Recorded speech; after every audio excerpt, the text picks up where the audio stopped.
Hello and welcome to my latest video. So in this video we're going to be carrying on painting Fulgrim, and in particular we're going to be focusing on the hair and horns of the model. So one thing just to point out is that Fulgrim is a resin model, and he comes from Forge World, and resin has some unique challenges when working with it that you don't really find on plastic. Now plastic you still have to clean up and things, but it's very clear where the areas of cleanup are on the model. You have your mold lines and the areas where the sprue connects to the model. So that's the the main things that you'll have when working with plastic, and then every now and then you'll have like a gap, but it's all very clear and obvious where these things are that need to be fixed. On something like this, you're going to find as you keep painting it, there'll be little tiny bits of resin stuck on things that shouldn't be there, but it's just to help with the molding process. So enough resin gets to an area of detail, or there's a little mold slip, or it's just a little bit of debris that's been in the mold, so you've got like odd little bumps, or the mold could be slightly damaged in places. And you also get like resin bubbles as well. You can see one of those on the horn, the tiny little horn on the front right. What this means is that throughout the painting process you're going to come across these bits, and you're going to get a bit frustrated because it's another area of cleanup that you're going to have to do during the painting process that ideally should have been caught while you're prepping the model. And I mean it's not a massive issue, but it does it can be frustrating, and it does mean that it takes a lot longer, especially when you're doing something like this for or as a potential Golden Demon entry. But I'll kind of mention a couple of these things and how I try to fix them as we go along. But just to start with here, all I'm doing is painting the hair with Vallejo neutral grey. I know a few people, when they saw the previous photo, thought that the hair was actually going to be the airbrush colour that was on it. That was just a byproduct of when I'd given the face a very, very light coating of the Bugman's Glow, I think it was. And there was just a bit of overspray, so I just use it almost like a zenithal spray. But it did mean that the hair had an element of colour on it, but that's really not that important, because the hair is going to be like a white.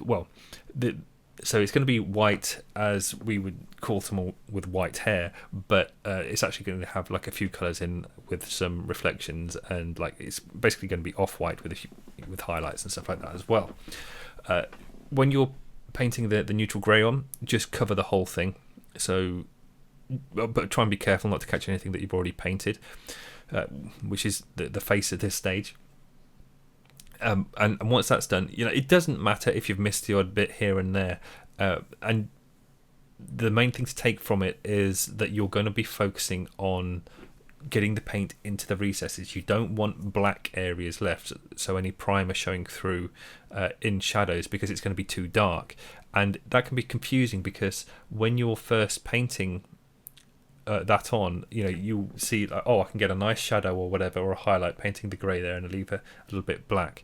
But as you add more and more highlights, as we go up towards the white, the pure white highlight at the end, the contrast becomes much higher, and it's actually quite jarring going from black to white when the base colour of the object is actually white.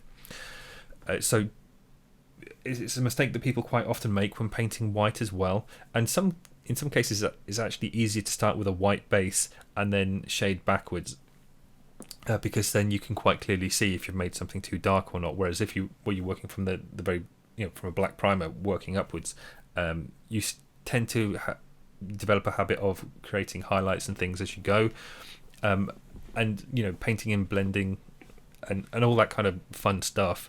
And then you get to the final highlight and you think, actually no, I have not highlighted everything enough. So what I'm saying is you just need to get rid of that black, knock up the darkest areas on the hair to neutral grey, because that will still give you enough contrast when you paint the highlights on. You can see here as well that I'm going in very hard with quite a strong highlight, so it's already high contrast based against the neutral grey. And just to go through the colours, so all it is neutral grey all the way up on the left, and each step higher is adding more ice yellow to it. Then on the middle line at the bottom right, it's the same again, so it's neutral grey with ice yellow, and I've mixed some white in, so it's a little bit more desaturated. You can't quite see as much of the yellow. Then above that is just P3 Morrow White. Then above that, it's ice yellow on white with no neutral grey in, so you can see the difference. It's a lot sort of cleaner and slightly more yellowy, but it's still desaturated because of the white. Then in the bottom right, that's just ice yellow on its own. So we're going to be using all of the colours for the blending later on, but at this stage you're going to be basically making a mess. So you can see where I'm just sort of like blocking in highlight points, and I went very clearly to a much higher highlight than you normally would. This is to prevent, again, that issue where you start highlighting things, you don't get enough highlight down, and then you take those highlights brighter and brighter, getting smaller each time, and you end up with something that's actually too high contrast. It's shiny in certain areas, but then it's too dark in others, and it just doesn't look white again. If you look at something that has like white fur or white hair, it tends to be like very light all over, even in a darker lighting situation. You can still see that it's light coloured all over, and it's like a smaller range of brightness and darkness, because even the very darkest areas you can still tell that it's a lighter material. But what that means is that this is quite hard to get up to a very light colour when you're not starting with white. I mean, white is always a hard paint to work with. It has the largest pigment particles, which means that as you're painting with it, you have a strong chance of getting texture buildup on your paint, on your model, sorry. And you have to be a little bit careful with that, especially when you're doing this where you need to, or you want kind of like a reasonably opaque finish, which means you need multiple layers. So that does mean to say that you have to make sure the paint is thinned as well, because multiple layers with thicker paint is always going to be an issue anyway. But you can see there, like it all looks very messy, but it's kind of you've got the sort of the positioning for the highlights on it. Also, I strongly recommend that you get a larger brush for this, so something like a size 2 Artist Opus brush, or even bigger. Like, it doesn't matter too much about going for a very large brush. Even the only thing to keep in mind is that you're going to probably catch other parts of the model, but because we haven't really painted anything apart from the face at this stage, it doesn't matter too much as you're painting backwards. There's no issue with getting paint on the horns or the Slanesh thing that's stuck in his hair, because we're just going to paint over those anyway, so you can be very free with the brush marks.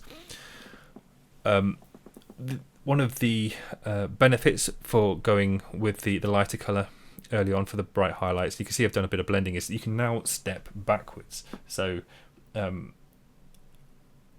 you've painted this highlight on, and I'm going to be going over it quite a few times. I'm going to be focusing on just the front section, so you won't see the whole of the hair painted in this video. It's going to be quite a long, boring, laborious process for me to get all of the hair done, but I'm going to do enough of it so that you can kind of like see how it works.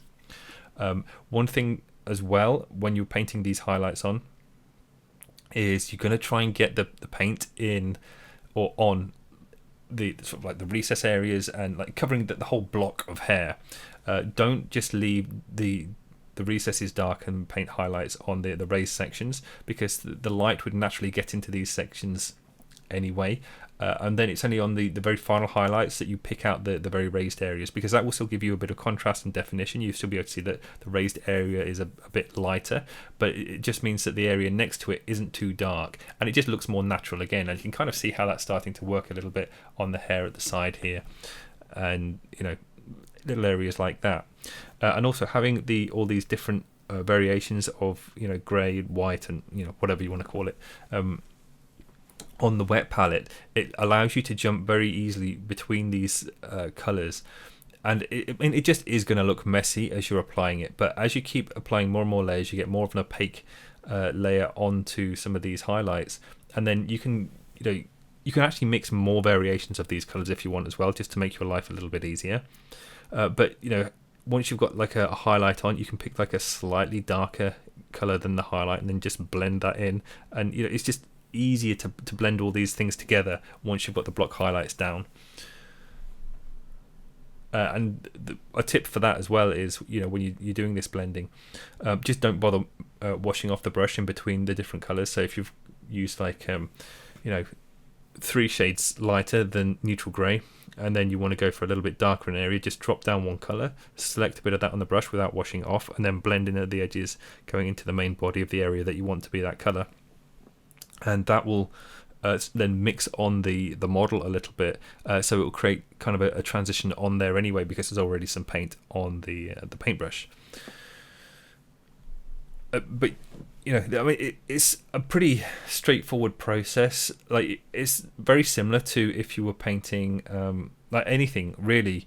The only difference is because there's so much kind of detail in the flowing hair, it just makes it more awkward to fill in the areas. But if you took away all the detail in the hair and just left it like a big flowing smooth blob, I mean, technically I would actually prefer that more. It's just easier to paint in like an effective hair texture, because really these are kind of like dreadlocks that he's got on here. You can see like the clasps and things as well, but it just makes it a little bit more tricky. And if it was like smoother hair, you could paint in sort of like hair texture that flows, and it's easier to paint on the smooth surface. But here you don't really have that luxury. So one thing you can see quite clearly here on this part of the video, so if you look at the horn, the large horn on the left, the strand of hair right next to it, sort of the you know, to the right and down, it's very sort of like bumpy, and it hasn't come out very well in the mold, and I didn't see that too well while I was prepping the model, and in a moment or so I'm going to show you how to clean that up. But it does mean that you're going to need a scalpel, like a very sharp scalpel, for cutting off any excess that you can reach. I mean, there's all sorts of little kind of bumps and things that you can see here and there on the model. Now, to a certain extent, many of these won't be an issue, because this is quite heavily zoomed in and you don't really see them anyway. And also the harsh lighting setup that I have, so that you can see the actual brush marks and things, because it's so harsh with the lighting, it kind of like picks up little tiny details and elements in the painting process you don't actually see when the light's a little bit softer. So, you know, having very harsh light is great for being able to see things, but it can kind of exaggerate certain textures and bumps and things on the model that you wouldn't otherwise be able to notice. But I mean, it is kind of like a good habit to get into when you kind of see these things when you're painting them, to just have a scalpel beside you, and then you can very quickly just nick them off. So you can see there's a little bump on the hair that I've got to take off, you know, just below the horn there. All sorts of little things like that, just to make the model as clean as possible. And again, this is just something really that's more unique to painting on resin, particularly kind of like Forge World resin. It's a little bit to do with the scale, really. When you look at something like Fulgrim, he's very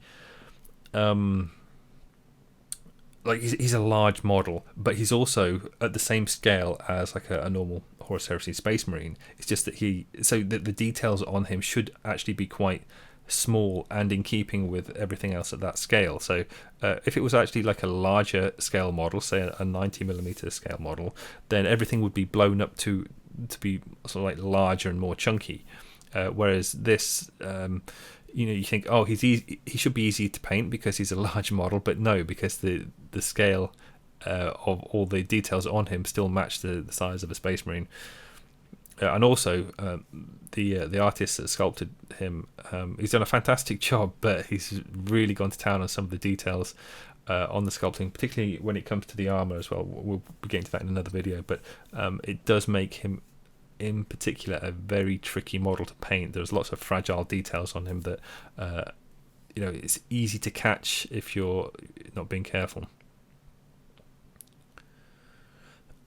You can see, if you pay attention, the movements of the brush that I'm doing. So I'm trying to follow the direction of the hair. It kind of helps to it accentuates the brush marks, and keeps it all sort of like flowing. So, you know, following the flow and shape of the model with the brush marks, it means that they sort of blend in a little bit better.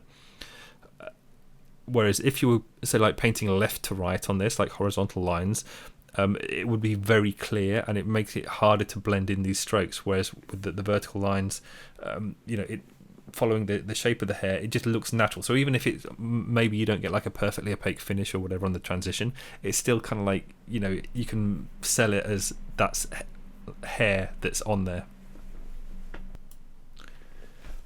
So at this stage as well, I haven't actually like defined any of the sort of the strands of hair yet. These big, chunky kind of dreadlock type things, and I'm still just sort of like blocking in these light highlights while sort of blending in areas that are a little bit darker, but there's no separation between each particular strand. So it's important to get this stage right, where with blocking in the highlights.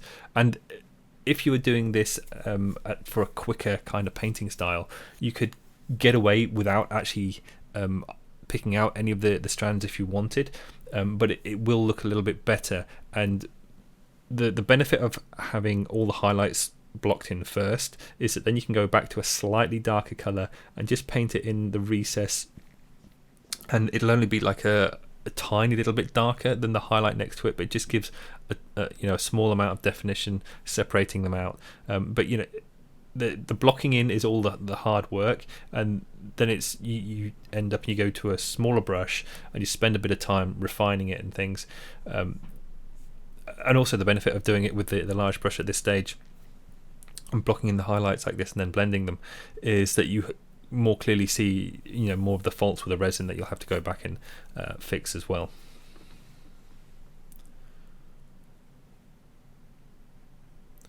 One thing that you can do sometimes, it can be quite tricky to fix parts of these models, and you can hide like defects in it with painting.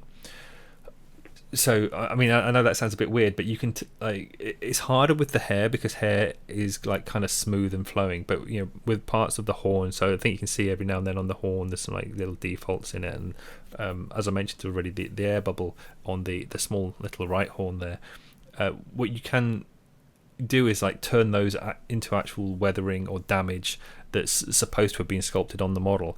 You do have to be a little bit careful with how you paint it, because obviously depending on how it looks, it can be it can look a bit wrong because it hasn't been intentionally sculpted like that. But if you're just a bit careful with how you paint it, it can sort of blend it in, save you having to spend like excessive time trying to make it look neat. In fact, the damage on the horns, you can see all the little sort of holes and things in them. They are part of the reason why I actually paint the horns as very heavily textured. So in the second half of the video, when we're painting the horns, you'll be able to see that, and you'll see how the textured effect that I use on it kind of completely hides all of these faults with the moulding process.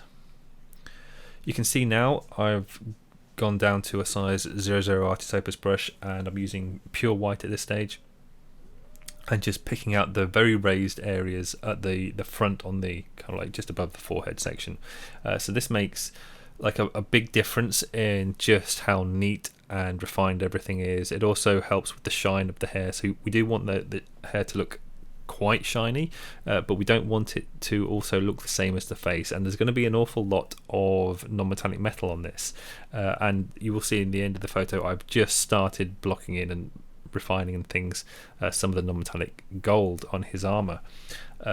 Actually in the next video that's coming out, it's purely going to be focused on non-metallic metal gold on the main body of his armor, where it's got like a big imperial wing coming off of his chest, which is, it should be kind of exciting to see. But the main reason I'm mentioning the non-metallics is when you're doing non-metallics, you need kind of like an element of high contrast in there, with on the brightest parts going up to like quite often pure white as well, to make them shiny, because obviously when you're painting the metallics, you're still using normal paint, so white paint is as light as you can go, whereas if you actually use true metallics, that actually does shines. You can see the actual glare coming off of it, whereas you don't get that when you're using white paint.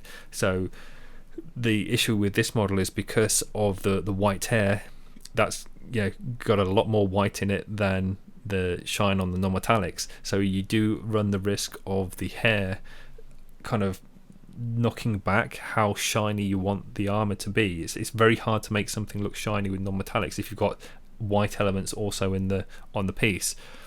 So what I actually do to combat that when I get to the non-metallics is I keep the armor quite dull, and so any areas of shine on there look stronger and brighter in contrast next to the areas around them.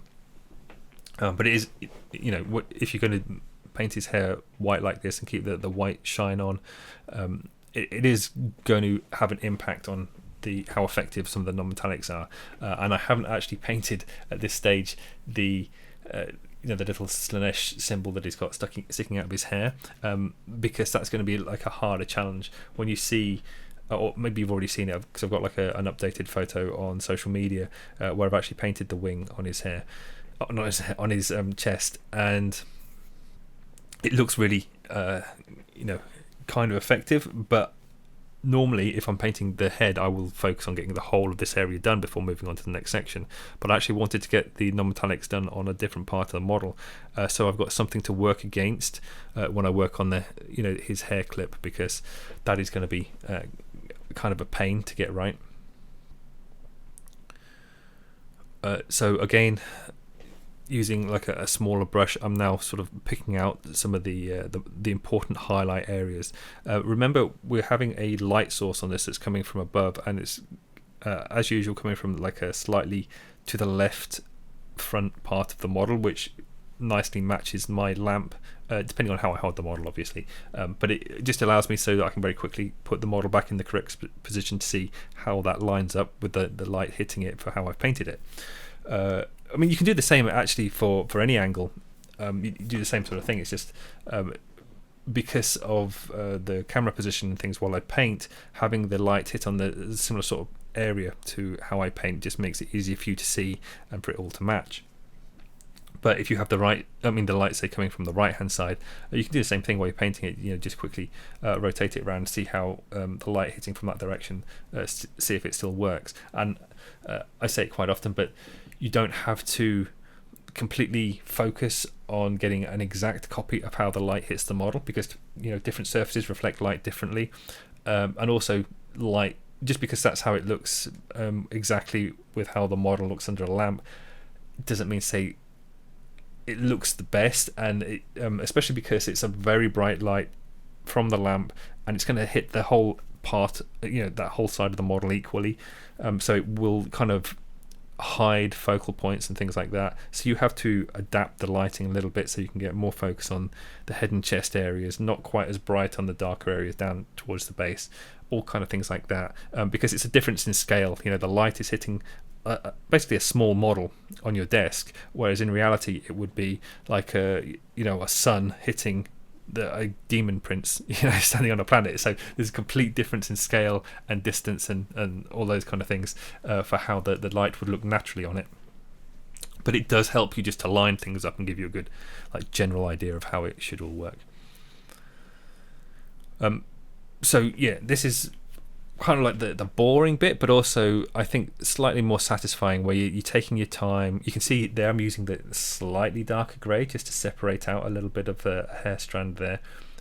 You can spend as much time doing this as you want, but just keep in mind that you have to do this all over the hair, not just at this front section, and you do have to make it all look neat, because it will be obvious when you hand it in at the Golden Demon. You can't just say, right, you only look at it from this angle. You have to be able to actually look at it and it be well painted from every angle. Now, certain areas will always look, certain angles will always look better than others, depending on how you painted it with the light source hitting it. But just because it can look more interesting, or like high contrast or focused or whatever from certain angles, you still make it look good from other angles, just from the quality of the painting and the refinement. That still all has to match up.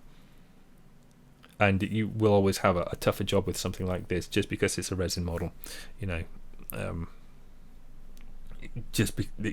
always going to be little faults and things that you're going to find, and there's literally hundreds and hundreds of them that you get all over the model, and it's just something that doesn't appear when you're working on plastic. And I really wish that this guy was made of plastic, because it would have made my life so much easier.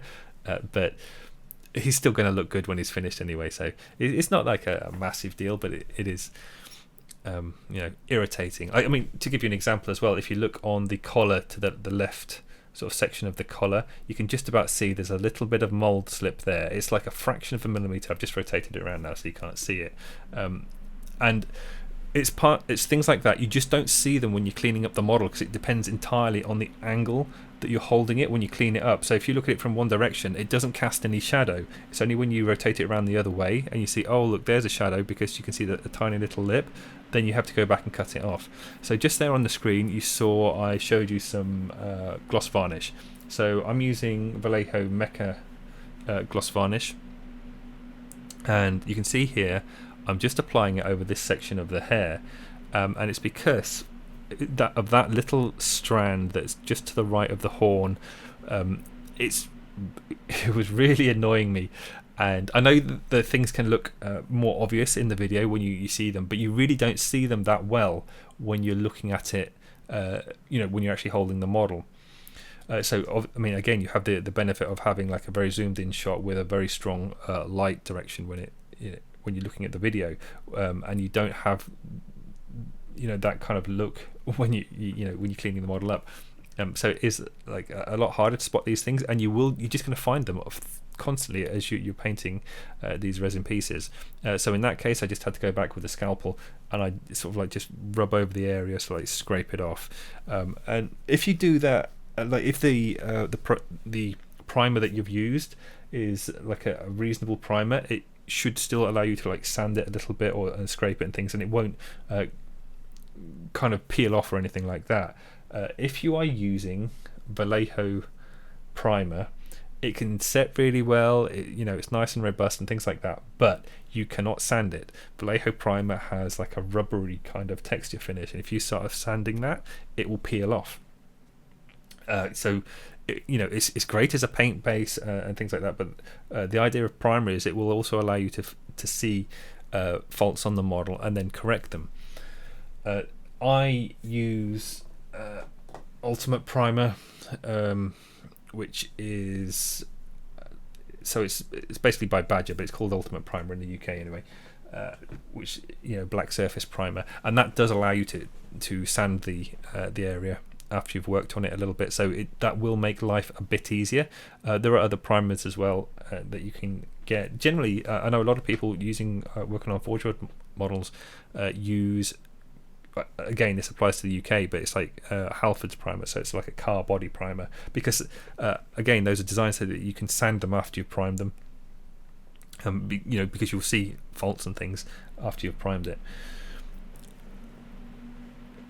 So again, like all kind of fun times when you're painting these resin models. So just there, you can see while I was telling you about that, there are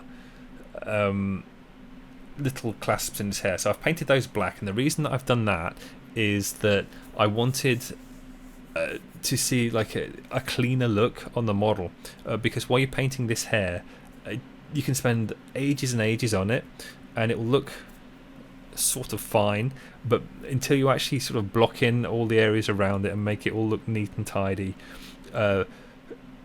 it's never going to look amazing. Like there's elements of the hair that are going to look wrong. I mean, even looking at this now, I've got to go back right at the forehead, just as at the hairline. There's like a little tiny little bit of extra. I'm not sure what it is. Like there's something that's got caught in the paint anyway that I'm going to have to take that off. But just trying to keep everything as neat as you can when working on this will make a world of difference, because you are most likely, if you're putting this into a competition, going to be competing against things that are made of plastic, and they will just look like smoother and cleaner, just because naturally that's how plastic is. So just looking at or moving on to the horns now. The horns are like nice and fun to paint, especially after painting that hair. They're a lot easier to do. The first thing is to paint them black, so I've just used Vallejo Model Color Black, and then I'm going straight in with some Balor Brown, and this, you can see I'm just applying it in a very, very scratchy sort of motion. You can take a long time doing this as well. You can make it actually look very neat while getting this textured effect. The important thing here is the color choice, actually. So the hair obviously is kind of like grey and white. It has an element of sort of yellow in from the ice yellow, but it's a very, very desaturated. It's basically grey and white. Whereas the horns, like I wanted to paint the horns like in a more like a general sort of horn colour, which would be like, bony, like Morghast bone, Shabty bone, that kind of thing. But if you do that, it's going to be quite close to the hair colour, and also not that dissimilar to the face colour as well, because it's all quite desaturated, especially on the highlight parts around it. So what I actually do is I paint all the texture on things, and part of the reason why I've gone with a black primer as a base is that I'm going to keep the horns quite dark, and even when I've painted up the highlights on, I then go back afterwards with like a glaze, so I use a Mournfang brown glaze, and just very carefully blend in the mid and darker areas to make them go even darker. And because it's a glaze, you still keep the textured effect that you're painting on. So while I'm painting on the texture effect, so this is like a size 00 artist opus brush again, I'm just using the very, very tip, tiny amounts of paint on the brush, load up the brush, rub off the excess paint on your thumb or whatever it is, and then just very quickly, these sort of scratchy effects all over. You will be going over and over elements, but you're doing two things while you're painting in this texture. The first is, clearly you're painting on the texture. The second thing is you're painting in highlights, so light source highlights. So it's a combination of the two. So to keep that in mind, you're painting texture on the darker areas, and you don't have to worry so much about the light hitting it. But on the brighter areas towards the tip, you're going over those more and more. And you see how it gets lighter and it becomes more opaque, and it's harder to see a separation between the texture effects on there. But I mean, that's natural, because light will naturally sort of bleach out texture effects when it hits it directly. So I'm going to be doing the same thing on the other side here as well. I'm showing you, like, on the two horns, different things, because you can see the one on the right a little bit more clearly, I think. But it's a very simple effect, and you can do it quite quickly as well. I am going to be doing the same effect also on the larger horns, and I'm going to show you on the left one how I do that. Because the horns, the big horns, because they are bigger and they have very different sculpted on textures, or like details anyway, it has to be done a little bit differently, and the contrast gets a bit higher, so there's more dark areas on there, because that will then help again to separate the horns out from the hair. And if you look, I'll keep it very dark at the base, right where the horn touches the head, because then that again helps the contrast and allows you to clearly see the horns themselves, especially because the highlights, which will be taken up to white anyway, it's going to blend in with the hair. So it's all like a very careful balance, and having those dark areas at the base of the horns just helps you to be able to see exactly where they are. Oh, by the way as well, so when I painted in the horns black, he's got these tips on the horns that are kind of like metal casings that go over the tips of them. I've just left them as like a that dodgy kind of like Bugman's Glow or whatever airbrush overspray on them. Don't bother with that. Just paint over them black at the same time when you do the horns, because I'm actually going to paint them as black tips. Whereas in the box art, I think they're painted gold. But the reason that I'm going to paint them as black tips is because, as I already mentioned, the base of the horn is going to be quite dark, and then as it goes up towards the top, where the light hits it more, it gets brighter and brighter. So it's almost the same color as the hair at the very top of the horn. So then I'm keeping the tip with the covering of the horn. That's going to be like a shiny black. Then they've got gems on them as well, so I can paint the gems like nice and fancy with like a gold trim around it, and then having the black there, so it'll all be nice and high contrast and very easy to separate out all these different little things as well. So just back to what I'm doing now with the horns, and well, I'll go through the colours on the wet palette actually. So I already mentioned that I started off with Balor Brown, then it goes up to Morghast Bone, and then Screaming Skull. I do actually use P3 Morrow White as the final highlight. The Rhinox hide on there, I don't really use, and then the Mournfang Brown in the top left, which I already mentioned will be used as a glaze to darken the model down. So the reason I put the Rhinox hide there was so that I could take it even darker into where it touches between the horn and the head, if I needed to, but I actually decided when I just got around to using the Mournfang brown, it didn't need to be any darker than that, because I'd already left it quite dark with the way I'd applied the texture anyway. So the texture's a little bit sparse, and obviously it hadn't been highlighted up quite as high as the Screaming Skull highlights take it to. So one thing that you're looking for when you're painting in the highlights on top of the textures is like shapes that you've already painted on. So you're probably not going to be painting on specific shapes for leaving like texture on there. It'll just be like a random occurrence as you're applying the brush, trying to be neat and get sort of textures all over the place. But when you start to apply the highlights, you need to look for the marks that you've made and then turn some of them into 3D objects.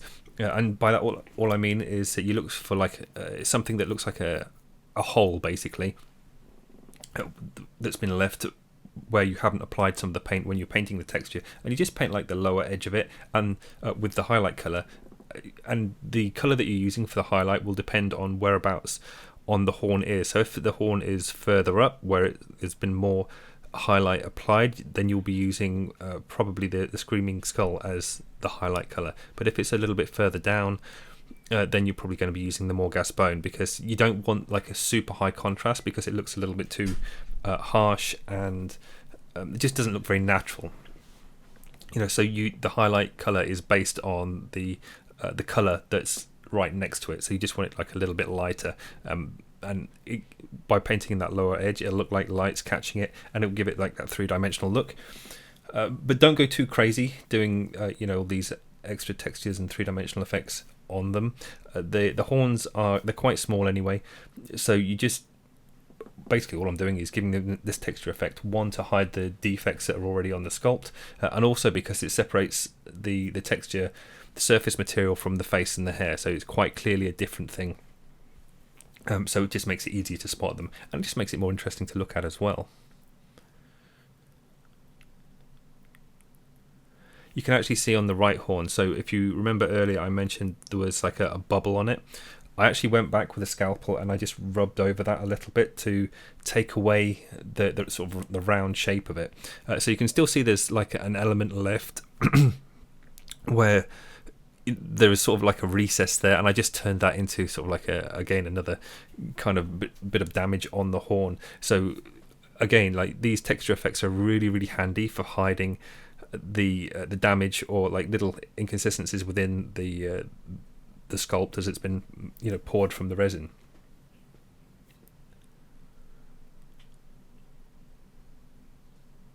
And I know when you see things like that and people are like, oh, these are very expensive models, the quality control should be better, and all that kind of stuff. I mean, to a certain extent I do agree, but there is an element, there's a much stronger human element when using resin, with resin pouring, and there's just a lot more that can go wrong. It's not as clean cut as a machine printing out plastic prints, over and over again, getting the exact same thing. So what you can find is that certain casts from Forge World will be amazing, and then another one could be awful. And there's all sorts of things that can be involved with why that could be. But you do have to accept to a certain extent that resin can have issues with it. And I wouldn't recommend anyone buying one of these kits if you weren't prepared to put a bit of work into it. I mean, it's not an easy kit to build anyway. Like, even if you had a perfect kit, so mine is a pretty good kit, but there's still like loads of work that needs to be done just to build it and make it look reasonable. So for example, things like the four arms that he has, they all have to be attached to the body, but when you glue them on, there's a very obvious join gap between where the arm and the shoulder. So you have to fill that in and kind of like re-sculpt it almost with the connecting thing, the connecting point, so it looks natural and smooth. Now, if you were doing that on plastic, because you still obviously get connecting points, first of all, the way the plastic would touch the two sections, it would be a much closer fit, because there's no, there's really not much anyway of shrinkage and changes in the material. So plastic is, you get the same thing over and over again, and when you glue it together, everything lines up really well. Now you still get little gaps and tiny lines and things, but they're much easier to fill, and you can generally just use a bit of sprue glue and then cut it or sand it, and that's the job done. But with something like this, you'll find that because the resin shrinks after it's been poured, and as it cools, that things don't quite line up. They've been bent a little bit, so it might have been moved before it fully set. While it's on transportation, maybe it's been in a really hot environment and warmed up and then bent in that situation as well. All sorts of things. So when you go to stick it together, you're going to get bits that don't quite fit. Or don't fit at all. So you can fix that a little bit by heating them up, then applying the glue, and then sort of forcing it in, and that will make the parts sort of butt up closer. But even after that, you're going to have to be using green stuff basically, or one form of putty anyway, and then you have to fill in the area, sculpt it nice and smooth, and then sand it afterwards. So that's harder than working with plastic, and you do have to accept that will be part of the building process on something like this. So while I've been chatting on, I've been still carrying on with the texture work on the horn, and you can see that I'm now turning that damage that was there where the air bubble was, and I've just basically turned it into a deformity within the horn. So after I'd scraped away the excess there, and I've actually highlighted parts of it so it brings attention to it. So sometimes when you get these little parts on a model, on a resin model, and it's a fault or whatever, you can kind of disguise it by sort of painting around it, and it'll look like a texture element or whatever, and you won't be able to see it. But in this case, what I've done is I've taken the look of it, and I've actually highlighted and drawn attention to it, so it looks like it's intended to be that way anyway. And that's the other way of doing it. It doesn't really matter which version you go for. You can either try and hide it, or you can draw attention to it. As long as you paint it nicely around it, it'll fit in pretty well. And the main thing to try and hide is the... so obviously this is supposed to be an organic part, the horn. So if you take away anything that looks wrong about it, so if there's a hard line or anything that looks like it's sort of come from a machine or an unnatural source, and just make it sort of rounded and softer, it'll look organic anyway, and you just have to then paint it nicely and it'll fit in. So now I'm painting in, or sort of blending in the lower texture work using the Mournfang brown, and I'm still using a size 00 brush. Now normally if I'm doing glazing, which is basically what I'm doing here, I'll use a larger brush and do it in fewer strokes. You can still do that, but I just preferred to use the smaller brush for that section.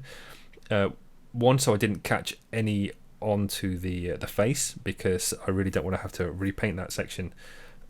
Even though I've still got to touch up a few little bits of the blending on the face, I don't want to create more work for myself, because getting it, a smooth face with the different layers of paints and glazing things, it just takes quite a while. So it's especially if you get dark paint on a very light surface, it's a lot harder to fix that than the other way around. So using the small brush helps with that. But also I can just be a little bit more precise about what parts take the glaze over it and which parts don't. So in some cases I just want to soften certain texture elements, so it just looks a little bit smoother overall, but not cover the whole thing, because if it's already a very subtle mark, when you apply the glaze over the top, it becomes even more subtle, and sometimes you can kind of hide it a bit too much. So I am going to show you the texture work on the one of the larger horns as well. These are they're a little bit harder to paint. There were a lot more kind of mold issues with these, and that primarily is because there are mold lines that go down the middle of both the front of the horns, which is it's a complete pain to fix something like that. Now the mold lines themselves were not that extreme, and you get, like I say, you get mold lines on plastic, so you've got to expect to clean models up, but the mold lines, going straight down the front of these, so you definitely have to spend a bit of time cleaning them off. And what I do is I just take a scalpel and run it over it, and then cut into any little bits that are in a recess, and that works really well. It takes away the mold line very nicely, but by scraping it along the front section, you are knocking back some of the texture that's sculpted on there, some of the details. So you have to then go back and paint them on, and they are not as clear as they were before. It's not, I don't find it that big of an issue, but you just have to prepare yourself that you can sometimes lose some of the detail that's already sculpted on the model when you're cleaning it up. But it's better to have the smooth surface and something that's very obviously got mold lines on. So even if you're taking detail, like sculpted detail away, as long as you can paint it back to a reasonable standard, it's still going to look better than having a big mold line going down that edge.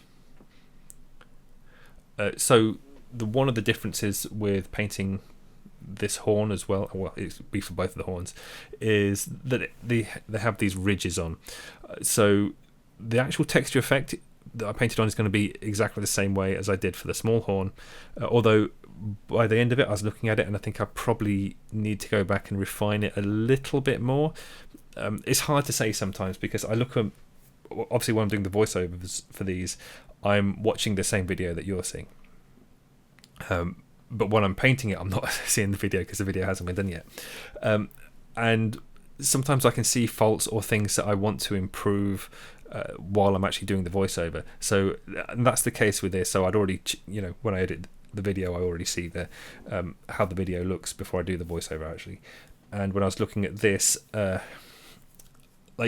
of the texture work isn't quite as fine as on the horns, and it stands out more in the video. Now of course then I go back and I look at the model and I think, oh, actually it does look quite refined, and I have to remember that I'm looking at a very zoomed in, very harsh looking image on the screen in compared to how the model looks in real life while I'm painting it. So you have to be a little bit careful when you see things like this when you're using video reference of the stuff you're painting. Now, I know that's probably like a minority of people, but as I say, taking photos of things is a really handy tool for checking the work that you've done and then going back and fixing it on the model, because you can see it really zoomed in. You can look around, you get time to decide if the work that you've done needs to be tweaked or not. But photos and videos can overemphasize sometimes some of the details that look wrong. I say that in quotes, because as I said, the way the light catches them, or they're heavily zoomed in and things, you just can't see them, as I say, in real life.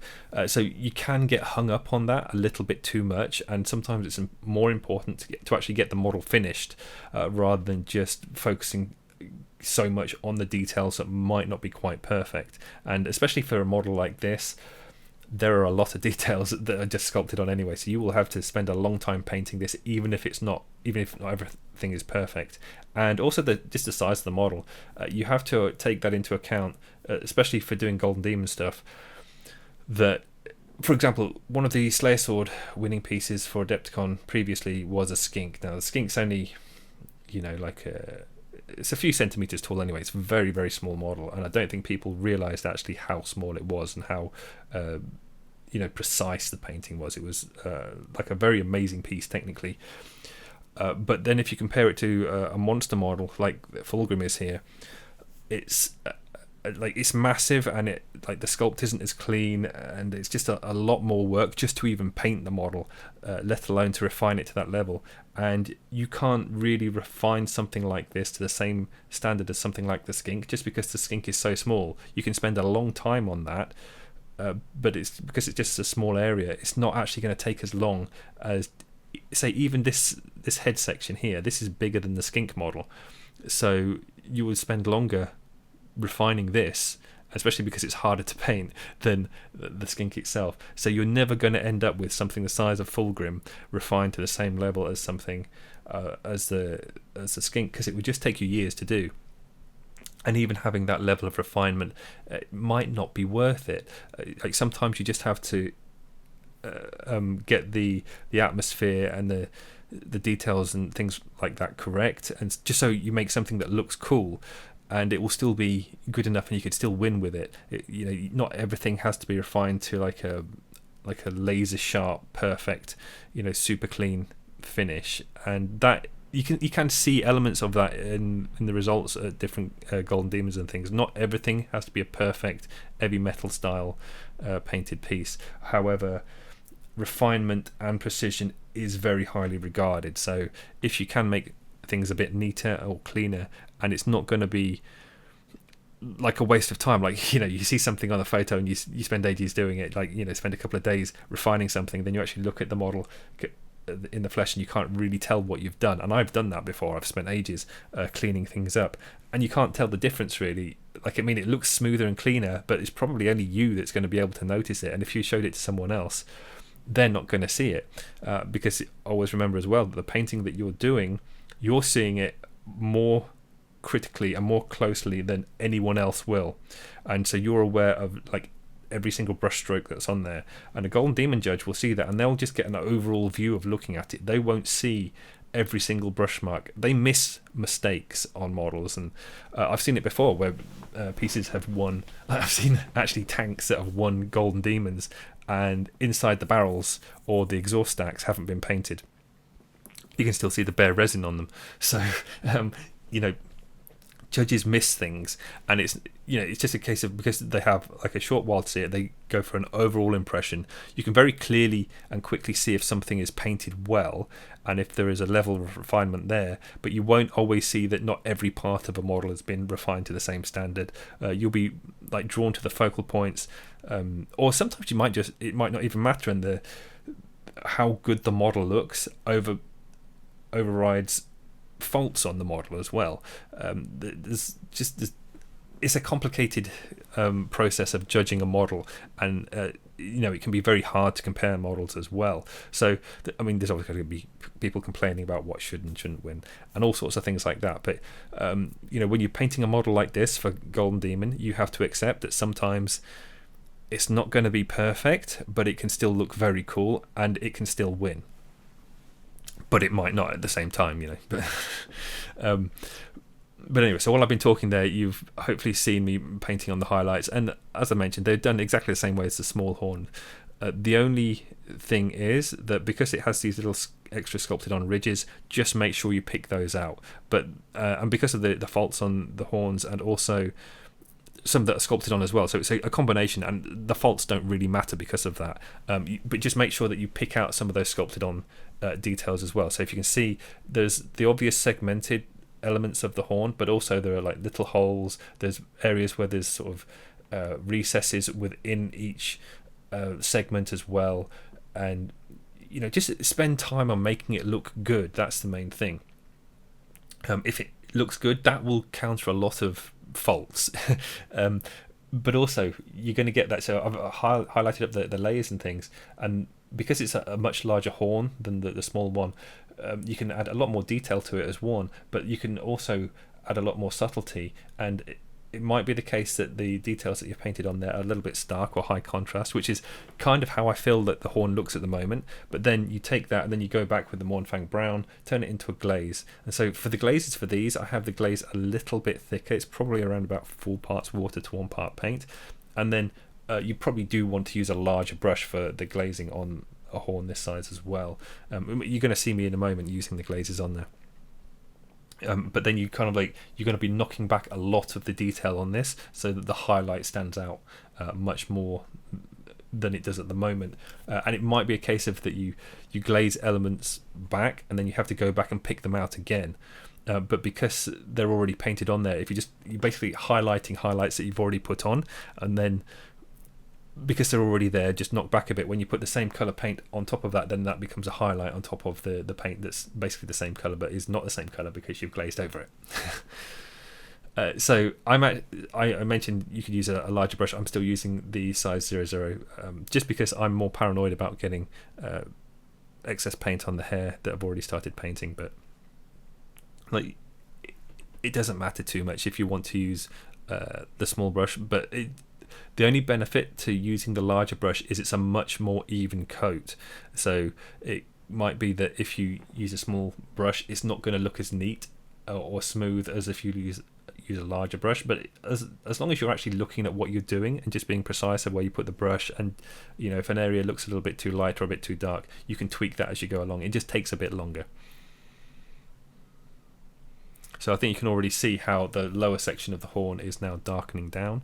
You do actually want to glaze towards the back as well, and you have to paint the backs of the horns. I know I make a joke about not painting the backs of models and things, but quite often I do actually paint. I mean, sometimes I don't. It just depends on how quickly something needs to be done and how much time Games Workshop will give me to paint something. But a lot of the time I do paint the backs of models, so don't get the wrong idea. But if you're doing Gold Demon, you absolutely have to paint the back of the model. So here is the model a little bit further along. Don't worry about the gold too much. It's very early stages there. And in the next video, I will be doing, like the whole video is just going to be focused on doing the non-metallic gold for this guy. And I will be tweaking the colours a little bit from this photo as well. But here you can see how the hair looks and how the horns look. And you can just see, so I feel like some of the highlights, particularly on the left-hand horn, are a little bit chunky on the top. But again, when I go back and compare that to the model in real life, I feel like they look a bit more subtle. So it will be a case of balancing on whether I think it's actually worth it to change them, and will it actually make any difference to the look of the model. It'll make a difference, I suppose, in the photographs when you do it, but when you're actually holding the model in your hands, I'm not sure it's going to make a huge difference anyway. And I'm still not entirely sure on the hair clips if I'm going to keep them gold or I might turn them black. I noticed on the box art they were actually black, and I think if I have them black and then highlighted shiny, that'll then match with the tips of the horns as well. So I'll have to see, because the main reason I'm thinking that is because there's going to be so much non-metallic gold on the model with all the trim and everything. I think the less things that are also painted gold, the better it will look. I might even do them like as silver as well, but that will make it very close to the hair colour. But if you work well with the contrasts and highlight position, you can still make it look like silver compared to the white highlights on the hair, because as I mentioned, I've tried to keep the contrast lower on the hair by painting within the recesses. You can see there they're darker at the recesses, but they're still not that dark, especially compared to the base of the horns as well. So it's all sort of coming together how I've been explaining, but I'm still looking at it and making decisions about what could be tweaked or not as the project goes along. So hopefully that's all been interesting to you. There's going to be a load more videos coming for this guy, but hope you enjoyed it. Thank you very much for watching, and I'll see you next time.